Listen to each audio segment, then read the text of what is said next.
Bonjour à tous, j'espère que tout le monde arrive à nous entendre. Bienvenue à ce webinaire de Supermood. On est très heureuse de vous accueillir et de pouvoir échanger avec vous sur voilà, les premières tendances de l'impact du Covid-19 sur vos collaborateurs.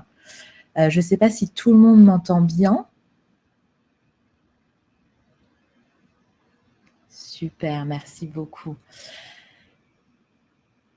Alors, malheureusement, hein, les petits aléas du direct, Neila Choukri à mes côtés qui commence la présentation a un tout petit souci de micro, mais je crois que je la vois arriver.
Apparemment, il y a un petit souci de connexion du côté de Neila.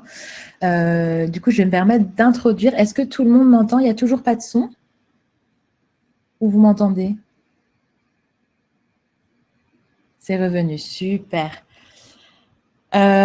Alors déjà, je vais commencer par dire à rassurer Arthur, non, tout le monde va bien. Je ne sais pas quels éternuements vous entendez, mais on va bien. C'est gentil de vous inquiéter. En tout cas, j'espère également que tout le monde qui sont connectés et tout le monde et tous vos proches aussi vont bien. Donc finalement, ce webinaire, comme je le disais, il va être autour de l'impact du Covid-19 sur vos collaborateurs, les premières tendances des sondages Supermood. Donc on va peut-être commencer par vous présenter un petit peu l'agenda de cette présentation. Donc, on va faire une rapide introduction, vous présenter un petit peu déjà qui on est, hein, histoire de faire un petit peu connaissance. Et derrière toutes ces tendances-là, vous exprimer un petit peu quelle en était la méthodologie, quelles sont finalement un petit peu nos observations et les tendances qui en découlent. Et finalement, aborder ensemble tout le pan analytique et bien sûr les recommandations, qu'elles soient issues du terrain ou de nos experts en interne. Et on passera, bien sûr, il y aura un moment d'échange privilégié avec vous pour répondre à vos questions si vous en avez, évidemment. N'hésitez pas, comme vous le faites actuellement, à vous servir du chat. Il y a également, si vous avez vu à droite, un petit onglet sondage qui va vous permettre d'interagir en direct par rapport aux résultats qu'on va vous présenter. Donc voilà, n'hésitez pas également à vous en servir. Alors finalement, qui on est, et on ne va pas trop s'attarder là-dessus, mais histoire quand même de se présenter. Donc je suis enchantée de tous vous y rencontrer, même si j'espère que je pourrai vous rencontrer plus tard dans de meilleures conditions. Donc pour ma part, je suis Nadia Becker. Pour rapidement vous parler de moi, donc je suis psychologue sociale. Finalement, la psychologie sociale, qu'est-ce que c'est? C'est très rapidement l'étude scientifique de l'influence de l'environnement culturel et social sur les pensées, les émotions et les comportements des individus. Du coup, effectivement, voilà, c'est encore plus important et encore plus essentiel, surtout en période de crise, de pouvoir avoir ces notions-là. À côté de ça, je suis également en charge et consultante chez les grands comptes.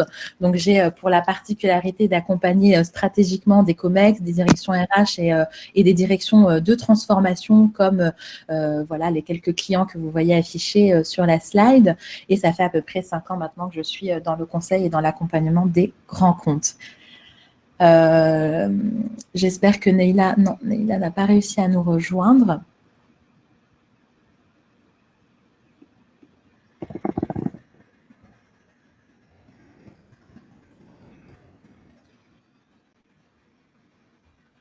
Je la vois arriver en espérant que cette fois-ci ce soit la bonne. Est-ce que Neila, tu nous reçois? Je vous reçois. Super, tu arrives au super bon moment. J'ai pu présenter un petit peu ce qu'on allait faire et c'est le moment de te présenter à nos auditeurs. Bonjour à tous, donc je suis, CEO de Supermood, depuis maintenant près de 4 ans, mon expertise est principalement en opérations, supply chain, mais également conseil stratégique, et du coup, analyse data. J'ai pu du coup à l'occasion, des différents résultats, des différentes missions, au sein de Supermoon, pouvoir conseiller plusieurs COMEX et CODIR pour replacer au centre de leur stratégie le contexte humain à prendre en compte, bien évidemment, mais également tous les risques liés à cette dimension. Voilà. Alors, je vais présenter aussi très rapidement pour que vous ayez une notion pour les personnes qui ne connaissent pas Supermood.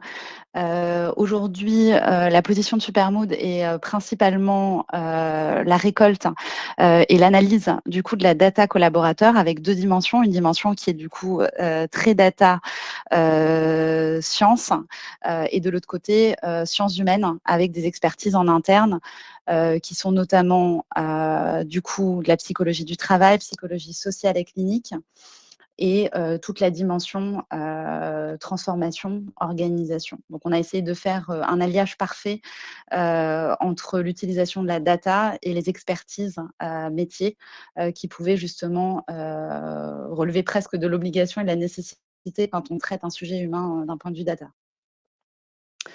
Au niveau donc de nos analyses qu'on va vous présenter aujourd'hui, ce qu'il faut comprendre, c'est pourquoi on a fait en fait finalement ce webinaire.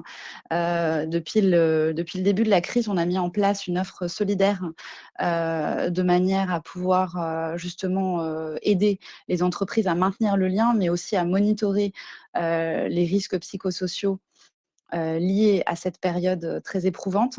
Aujourd'hui, évidemment, ça ne fait pas de doute que la crise sanitaire est une priorité, toutes les mesures de prévention liées au sanitaire, que la crise économique qui est latente s'ensuit également.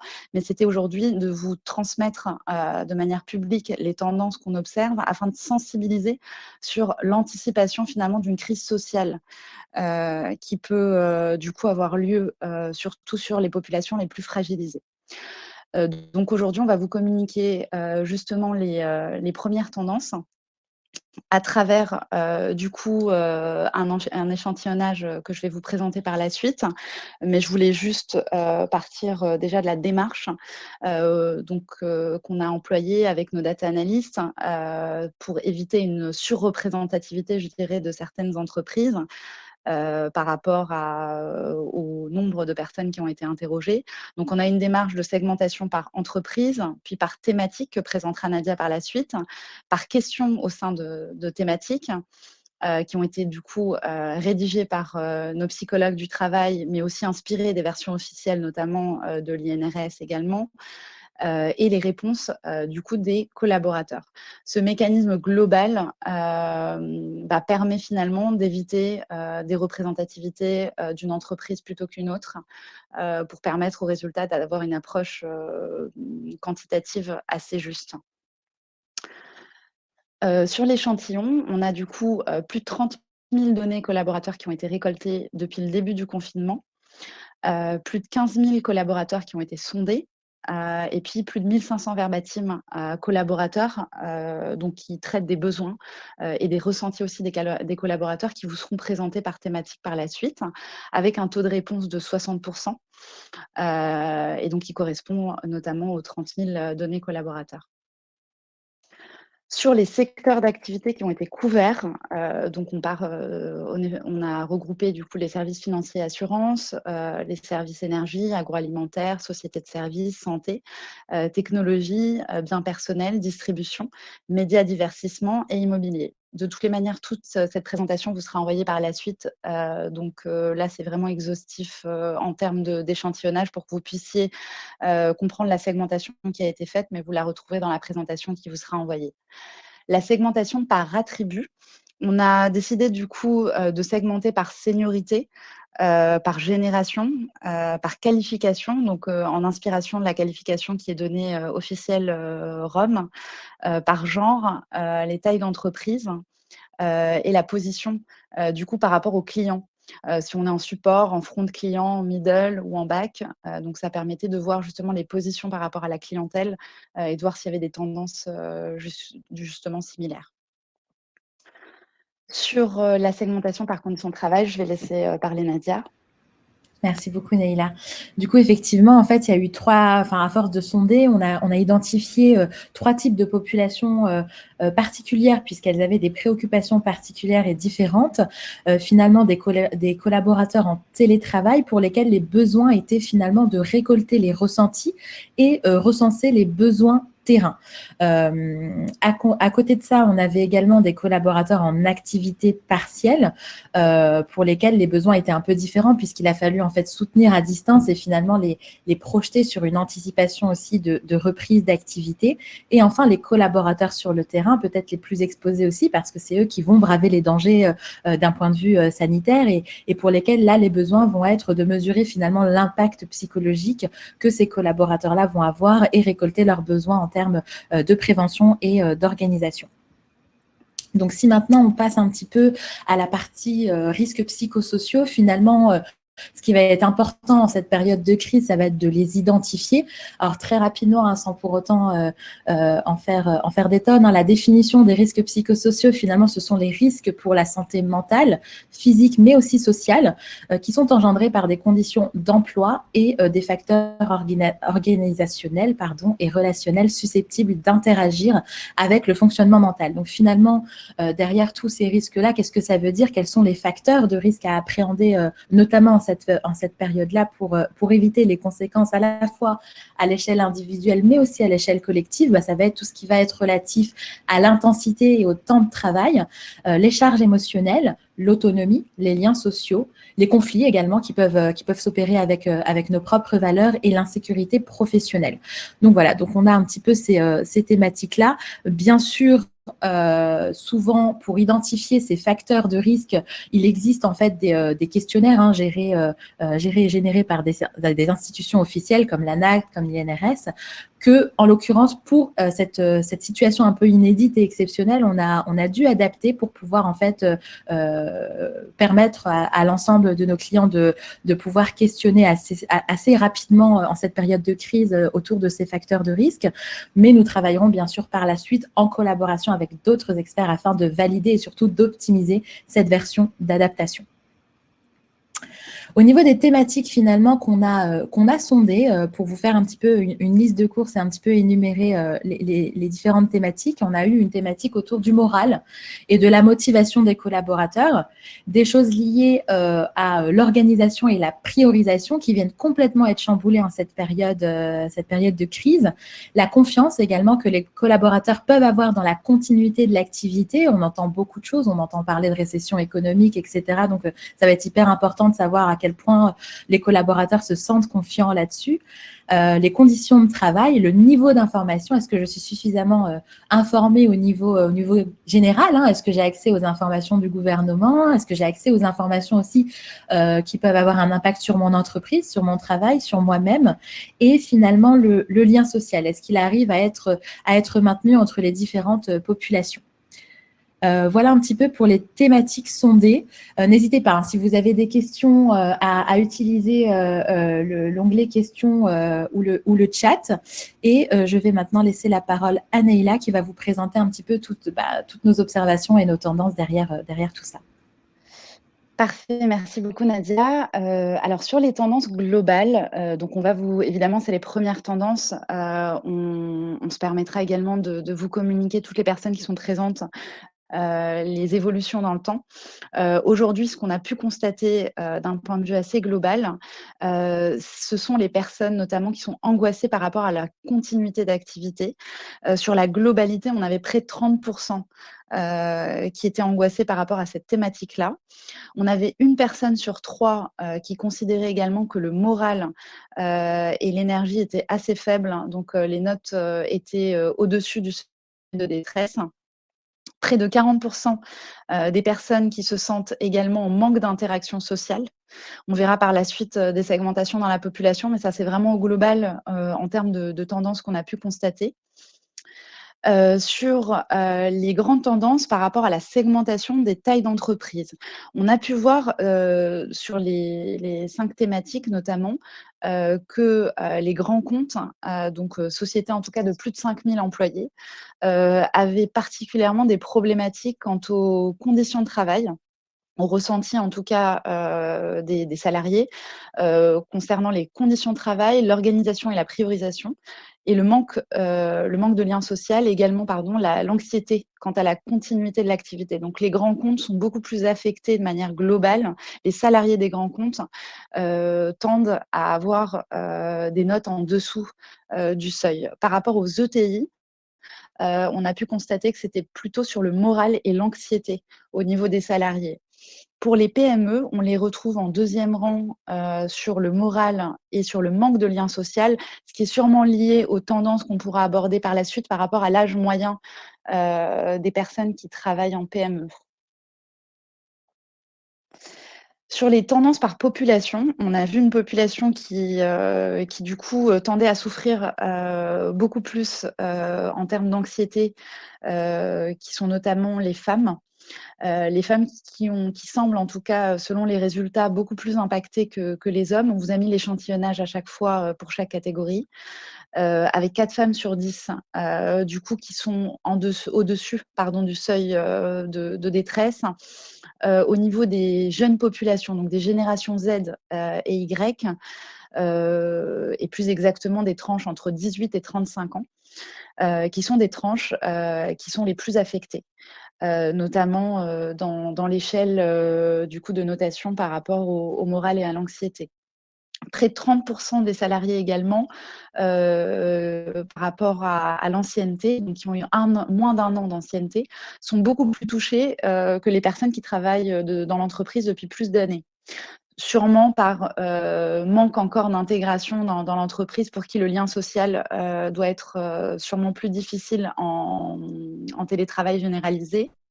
On a également un impact au niveau des hommes par rapport à la confiance, dans la continuité de l'activité, qui ressort. En moyenne, il est plus important, que les femmes sur la confiance, par rapport à la continuité d'activité. Les salariés, notamment qui sont sur site par rapport aux conditions qu'a énoncé, Nadia, sur cette, dichotomie entre, sur site et en télétravail. Ceux qui sont sur site ont un moral qui est inférieur aux salariés qui sont en télétravail, et une confiance qui est beaucoup plus dégradée, en la continuité de l'activité que, les personnes qui sont en télétravail. Sûrement dû à la catégorie, qualification, qui notamment reflète, beaucoup de salariés qui sont dans des classes ouvriers qualifiés ou non qualifiés, avec également, une dimension de prévention, au niveau sanitaire et avec ce devoir de devoir aller travailler chaque matin et de risquer aussi, d'être contaminé. Les tendances par secteur et fonction, on a pu voir, 2 secteurs, où, le moral était le plus bas, dans le secteur énergie et distribution. Dans ces 2 secteurs, on a pu voir, une tendance, beaucoup plus alertante que dans d'autres secteurs. Le secteur également des sociétés de services, alors on n'a plus, vraiment on a la moitié, donc près de 50 des salariés qui sont dans les sociétés de services, qui se sentent angoissés par la continuité de l'activité. Sûrement dû, notamment à des réductions budgétaires qui ont dû être faites dans certaines entreprises par rapport aux consultants, ou à beaucoup de métiers, de ce type-là, qui du coup ont pâti, de cette crise beaucoup plus que d'autres secteurs. Et près de 40 des fonctions commerciales, sont, au-dessus, du seuil de détresse émotionnelle. Donc vraiment une alerte par rapport à ces fonctions-là. Les fonctions administratives, RH et juridiques, de l'autre côté, elles sont vraiment beaucoup plus affectées concernant, la partie, organisation et priorisation. Sûrement dû à un excès évidemment de demandes sur ces fonctions centrales, qui est cette charge, d'aider l'organisation à s'adapter à de nouvelles formes de travail, mais aussi, d'être sensibilisé justement aux risques, que peuvent peser, sur la société d'un point de vue, légal, à gérer toutes les demandes légales de droit social, et également, toutes les problématiques liées, aux risques, sociaux. Alors on s'est permis de faire une extrapolation, mais uniquement dans une idée de sensibilisation et de pouvoir essayer de mesurer, finalement d'anticiper le risque global, que, ces tendances-là pouvaient avoir sur la population active. En partant de l'enquête emploi qui avait été faite en 2017 par l'INSEE, donc sur la population active en poste, hein, donc en enlevant le nombre de personnes en chômage. Et donc, ce que ça nous donne, c'est que près de 3,7 millions de la population active pourrait être en détresse par manque d'interaction sociale. Près de 8 millions de la population active pourrait être en risque d'anxiété et de stress, dont 5,2 millions pour les générations X et Y. Près de 10 millions de la population active serait également angoissée par rapport à la continuité d'activité. Donc là, vraiment, je rebondis par rapport à la sensibilisation et le but un peu de ce webinaire, c'est que on anticipe fortement une crise sociale au sein des différentes populations. Et donc là, l'idée, c'est vraiment de commencer dès maintenant à mettre en place des mesures, aussi bien de soutien, et on en parlera après dans les recommandations, mais aussi bien de détection finalement de ces signaux faibles, de manière à pouvoir apporter le soutien, je dirais, ciblé par population par la suite. Sur l'analyse, on va l'aborder de 3 manières. Donc la première, on vous a fait ressortir un petit peu les 3 questions qui ont eu les notes moyennes les plus basses. Notamment concernant le niveau d'information et du coup la situation par rapport à la situation actuelle et l'impact qu'elle peut avoir sur l'entreprise. Donc ce n'est pas forcément dû aux équipes dirigeantes par rapport à cette question, c'est aussi dû au contexte parce que aujourd'hui on a peu de visibilité sur la durée, notamment du confinement. On a peu de visibilité sur ce que sera le déconfinement, sur ce que sera la reprise, sur ce que sera l'impact. Donc très difficile de faire une communication claire. Donc évidemment, cette question a été du coup faiblement notée en termes de ressenti par les collaborateurs. La question qui touche au moral des collaborateurs, évidemment, avec ce contexte un peu anxiogène, est une des plus basses, aussi en termes de réponse. Et la question concernant les heures de travail, donc vraiment, on parle vraiment de déconnexion, donc je ne travaille pas en dehors de mon temps de travail, c'est une question qui a reçu des faibles scores, une faible moyenne, qui est sûrement dû à un manque de maturité par rapport à un télétravail pour beaucoup de fonctions et aussi à un espace dédié pour le travail qui soit dissocié de l'espace, je dirais, de vie familiale et de vie privée, qui est du coup très difficile à adopter au vu du confinement et de la garde aussi des enfants que beaucoup d'entre nous ont dû subir. Les thématiques les plus récurrentes, alors, au niveau de notre solution, on a du coup des algorithmes qui permettent de faire ressortir l'occurrence, lexicale, et notamment l'analyse de sentiments sur des commentaires plus ou moins négatifs, et positifs. Par rapport à ça, on a regroupé, ces commentaires-là, enfin ces mots, je dirais à travers des thématiques, notamment, famille et lien social qui est revenu en premier lieu. Donc à 29 de ces verbatims, traitaient, de cette préoccupation-là, du côté des collaborateurs. La deuxième préoccupation était vraiment l'adaptation, aux nouvelles, formes d'organisation. Alors, il est question évidemment de réunions, de visio, d'outils, notamment de collaboration. Donc vraiment toute cette préoccupation et cette adaptation. Également de procédures notamment et d'accès. Et la troisième thématique, du coup la plus traitée et la plus mentionnée par les collaborateurs était, notamment par rapport aux problématiques d'équipement et notamment de réseau. Donc, par exemple, les équipements qui, en majorité ont été, recensés en termes de besoins sont les écrans et les imprimantes par les collaborateurs. Donc on peut voir qu'il y a évidemment, un manque d'équipement, de par la situation. L'autre thématique, c'est le stress et l'anxiété.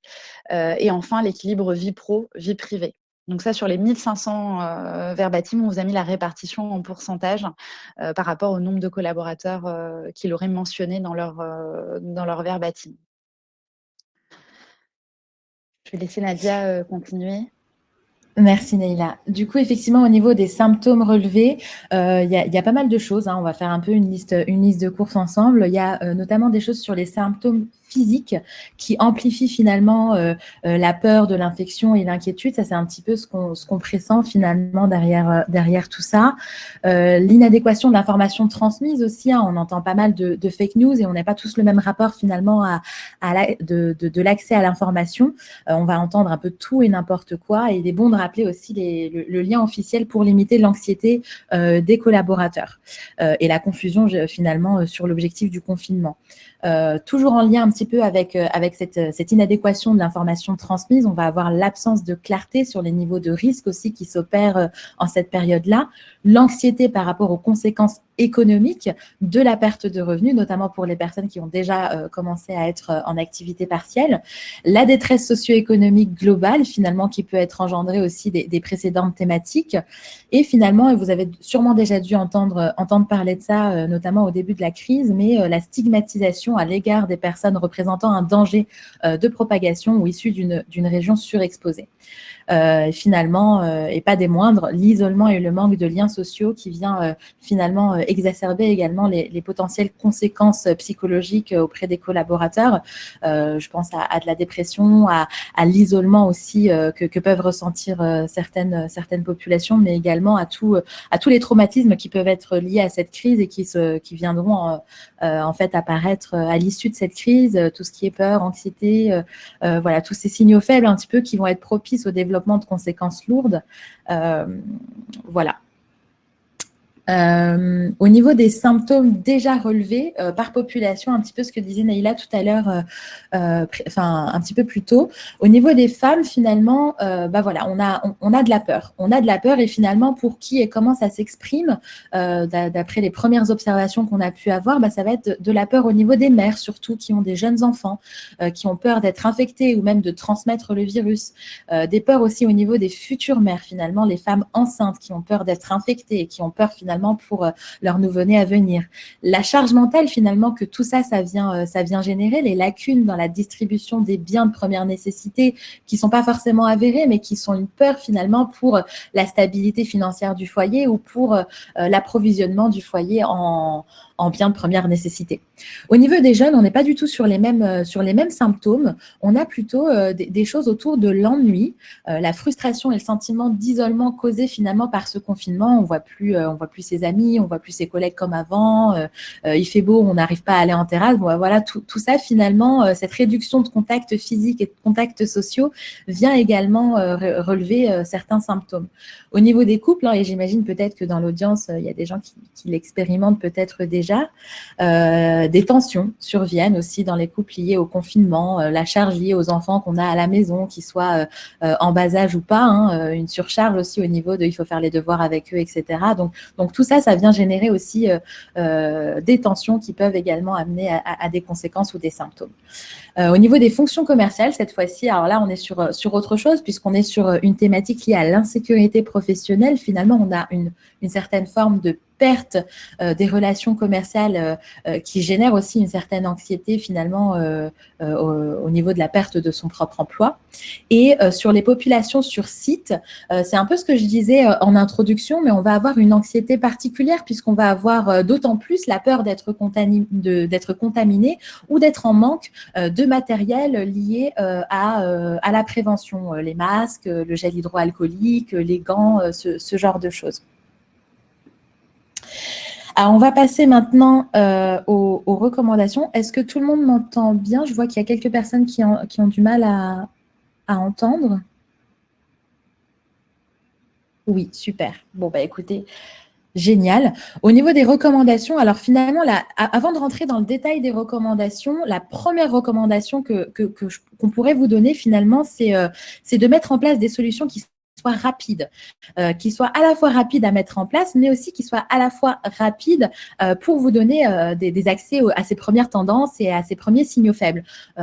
Pour vous donner un exemple, hier, on a pu lancer un déploiement auprès de 15 000 collaborateurs en seulement 3 jours. Donc, vraiment privilégier ce type de solution pour pouvoir vous permettre d'avoir des insights pertinents et rapides surtout.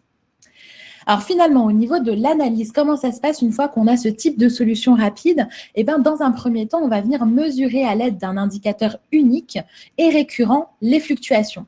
Dans la période actuelle, on a beaucoup d'entreprises, en fait, et peut-être parmi vous, qui souhaitent suivre la motivation, le stress ou encore le lien social. Donc finalement, ce qu'on fait, c'est qu'on va mettre en place directement, quand la problématique est claire et identifiée par nos clients, cette mesure, cet indicateur-là. Si ce n'est pas assez clair et qu'on n'arrive pas à mettre le doigt dessus, on va commencer par faire un audit finalement tout simple, tout rapide, assez général, qui va nous permettre d'identifier la mesure la plus pertinente à mettre en place.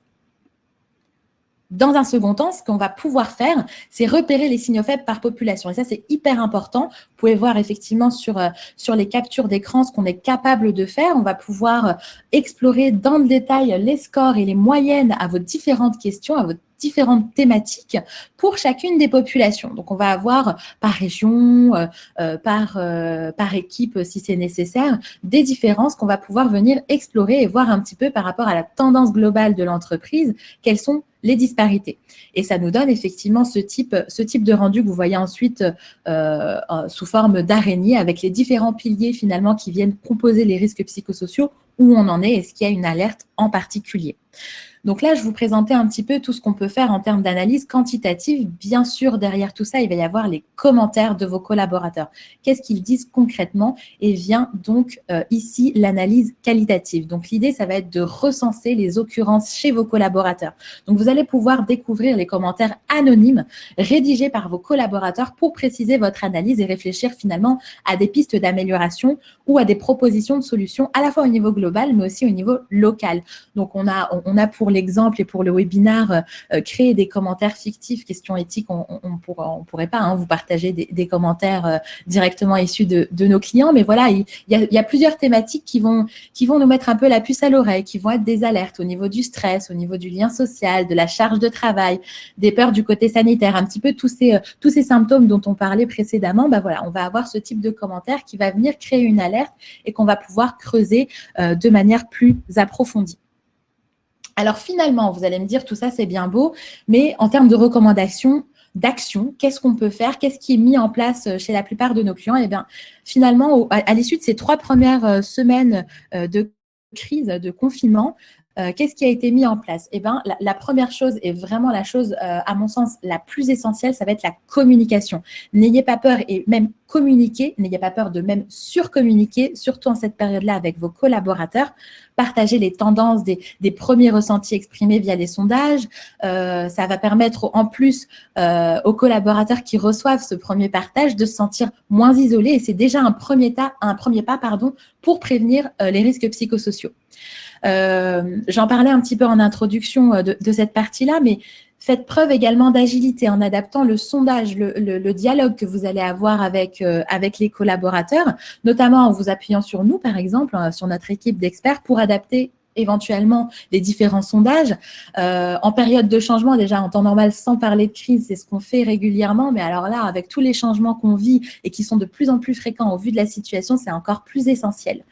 Communiquer les liens des sources officielles, on en a parlé précédemment, mais évidemment, c'est tellement important qu'on en reparle ici. Rappeler les mesures de prévention sanitaire, mettre en place aussi des solutions de reconnaissance à distance. Nous, par exemple, on a ce qu'on appelle le super like, qui finalement est une marque de reconnaissance digitalisée qu'on peut envoyer d'un collaborateur à l'autre. Et vous verrez, effectivement, c'est un petit peu dans les premières observations qu'on a dans les clients, notamment qu'on accompagne, c'est ce manque de reconnaissance finalement beaucoup lié au manque de relations sociales qu'on peut avoir en cette période-là. Mais voilà, mettre en place ce type de solution va venir aider et supporter un petit peu aussi vos populations, vos collaborateurs. Et finalement, mais pas des moindres également, au niveau toujours de la communication, adopter une communication bienveillante, empathique et altruiste. C'est déjà une action qui va venir soulager un petit peu les populations, qui va venir un petit peu rassurer les collaborateurs qui se sentiront moins seuls.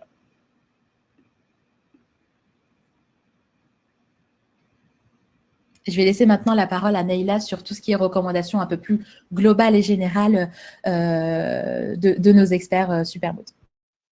Merci Nadia. Alors concernant les recommandations globales, à Alors, je vous dirais, j'ai vu du coup les réponses au sondage. Je vois que, la majorité n'a pas encore mis en place de moyens de mesure, pour, ces populations, ce qui n'est pas, évidemment, surprenant au vu de d'autres, thématiques à gérer, qu'on a eu, depuis le début de la crise. En revanche, dans l'absolu, je vous dirais, même si vous n'avez pas mis en place encore d'éléments de mesure, les grands conseils, c'est vraiment de ritualiser un moment, de manière hebdomadaire avec un dialogue, au niveau des équipes et d'inviter justement les managers, à ritualiser, cette forme-là, de manière à garder le lien avec leurs équipes, sur, notamment les travailleurs, les collaborateurs qui sont sur site, par rapport aux préoccupations qu'il y a. Évidemment par rapport à la pénurie des masques, et les entreprises qui ne sont pas habilitées, à donner, justement des mesures, de protection au niveau des masques ou autres pour leurs collaborateurs. Je vous invite également à partager des tutos, de fabrication de masques, qu'on peut faire maison pour ceux qui en ont la possibilité, notamment des matières premières à mettre à disposition pour que les personnes le fabriquent, chez eux. Donc ça peut être, des alaises, qu'on trouve des alaises pour chiens avec des élastiques. Enfin voilà, donc ça peut se fabriquer très rapidement. Mais en tout cas, c'est largement, recommandé, de partager aussi ces bonnes pratiques, de manière à pallier à cette peur un petit peu de ne pas avoir un masque, de ne pas avoir des équipements de protection ou même de contamination aussi surtout de contamination envers d'autres populations. L'apport du soutien émotionnel et psychologique. Alors, il y a une ligne, qui a été, du coup mise en place, pour le grand public, qui est accessible 7 jours sur 7, par le ministère. Donc en fait, n'hésitez pas à communiquer le numéro de téléphone aussi auprès de vos collaborateurs, afin que s'il y a un besoin, que vos collaborateurs puissent être, justement avoir un lien.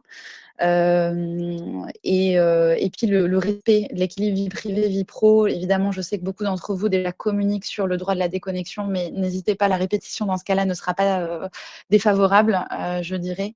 Et puis peut-être de partager des bonnes pratiques aussi, qu'il peut y avoir. Donc on a eu des partages de bonnes pratiques notamment qui ont été faites par rapport à, je cache, mon PC, dans un endroit pendant le week-end, j'y touche pas. Enfin voilà, ce genre de bonnes pratiques qui permet de mettre un peu une distance entre les équipements de travail et puis la vie privée.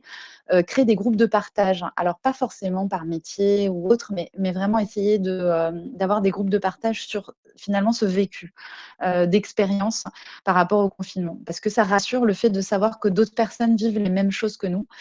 Et au sein de l'entreprise, ça permet de créer un petit peu beaucoup plus de solidarité et de partage, et les gens en ont besoin, notamment des personnes qui peuvent être isolées, surtout, et je refais référence par rapport à la tendance des personnes qui sont là dans la société depuis moins d'un an, qui du coup n'ont pas été assez intégrés. N'hésitez pas non plus à les inclure dans des groupes de partage.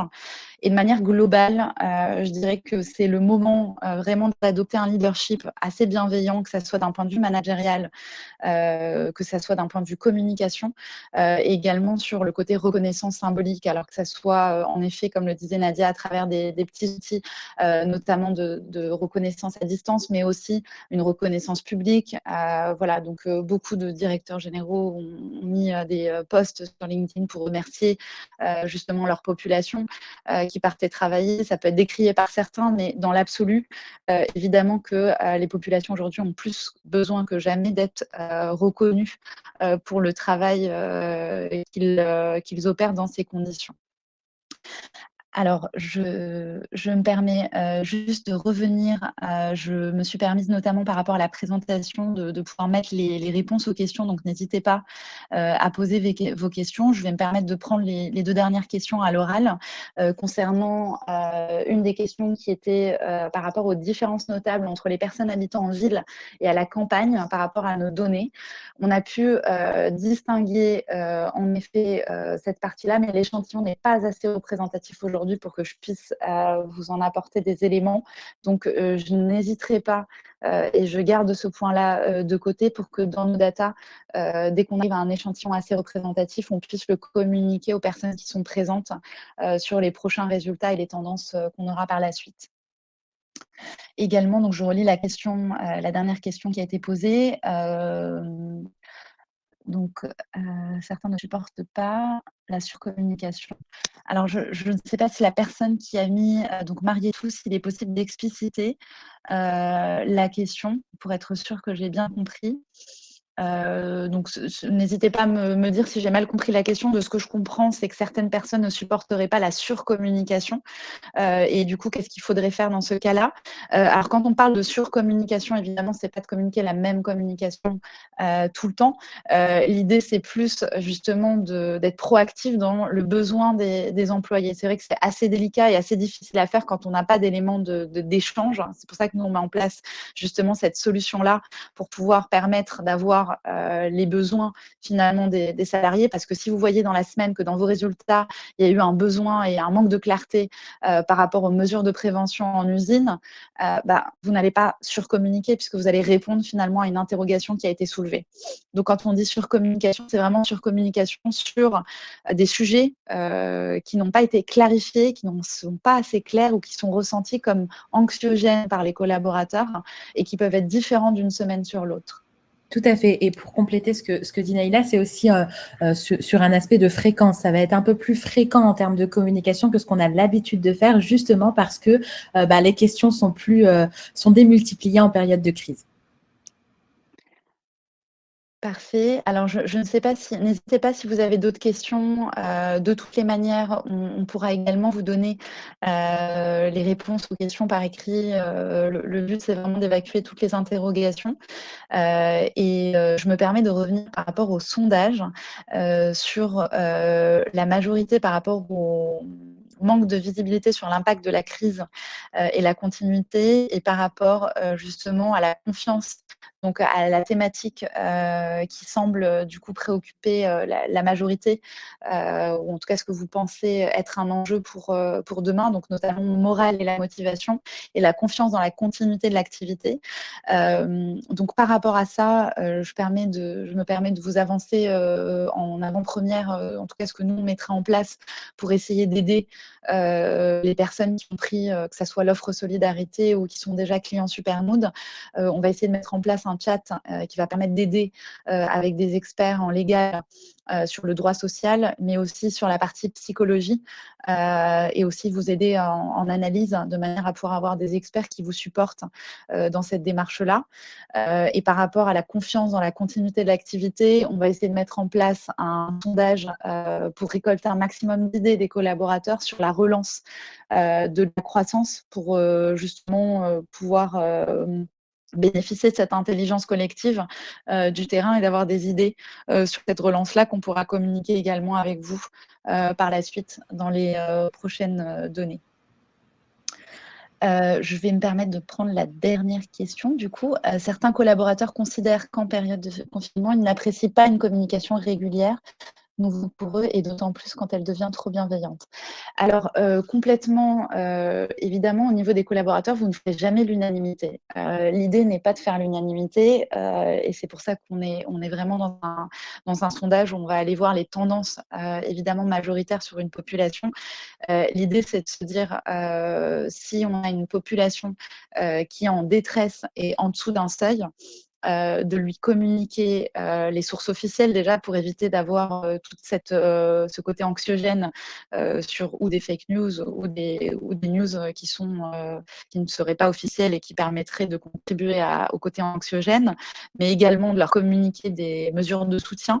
Je dirais que l'impact global ne sera que plus favorable, même si certains d'entre eux n'apprécient pas, cette communication. Et concernant la bienveillance, elle peut être vue comme une hypocrisie par, la majorité, je dirais, de l'esprit critique, qu'on peut avoir au niveau de la communication.